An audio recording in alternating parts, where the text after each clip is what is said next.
محبين قناة طريق فانز، مرحبا بكم. تحية طيبة وطابت أوقاتكم بكل خير في هذه الإطلالة الخفيفة، واللي من خلالها غنناقشوا آخر المواضيع العاجلة.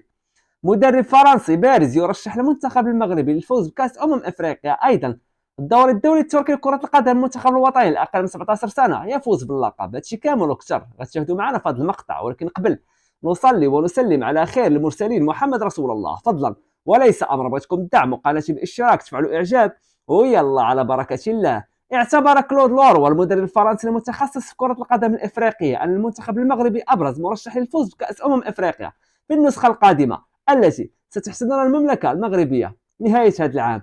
وقال المدرب الفرنسي في تصريح لسبورت نيوز افريقيا ان المغرب باعتبار البلد المضيف هو المرشح الاوفر حظا للفوز باللقب، نظرا للجودة التي يتوفر، على الإضافة لكونه سيكون محفزا على أرضه وبين جماهيره. وقال نوروا يمتلك أسود الأطلس كل إمكانية المنافسة ببطولة كأس أفريقيا القادمة، لديهم فريق رائع ومدرب جيد وستدعمهم جميع جماهيرهم، لذلك هم المرشحون الأكبر. وأضاف ورشح أيضا منتخبات أخرى للتتويج بكأس أفريقيا، منها السنغال، كوت ديفوار، نيجيريا، الجزائر، إضافة إلى مصر وجنوب أفريقيا. وفي موضوع آخر، توج المنتخب الوطني المغربي الأقل من 17 سنة بالدور الدولي التركي لكرة القدم بفوز على نادير السلوفاكي بثلاث أهداف مقابل واحد في المباراة التي جمعتهم اليوم الجمعة على أرضية ملعب أرسون زيكي ديميرشي بمدينة أنطاليا برسم الجولة الثالثة والأخيرة من المنافسة.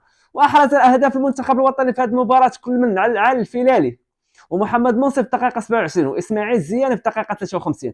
وبهذا الفوز تصدر المنتخب الوطني لهذه الفئة البطولة برصيد 6 نقاط من فوزين على سلوفاكيا وأوزباكستان وهزيمة أمام تشيك. وتأتي مشاركة المنتخب الوطني الأقل من 13 سنة في هذا الدور في إطار استعداده لنهائيات كأس أفريقيا التي ستحضرها المملكة شهر أبريل المقبل.